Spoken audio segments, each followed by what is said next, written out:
এই যে আসতেছে বাজারে সবচেয়ে ডেঞ্জারাস কলা, সবজি দেখলেই রাস্তা ছেড়ে দেয়। কলা ভাইয়ের শখ কি জানেন? রাস্তার মাঝে খোসা ফেলে মানুষ পিছলাইতে দেখা।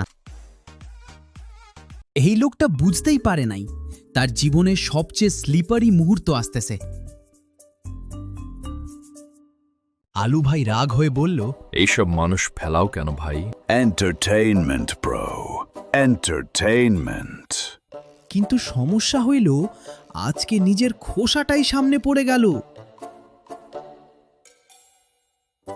অন্য আরেক দিন বাজার দিয়ে যাওয়ার সময় ধপাস গ্যাংস্টার কলা সোজা ডাস্টবিনে ল্যান্ডিং করলো। সব সবজি একসাথে হাসতে হাসতে বলল, ভাই, কর্মা ইজ রিয়েল। অন্যকে ফেলাইতে গেলে একদিন নিজেও পিছলাইতে হয়।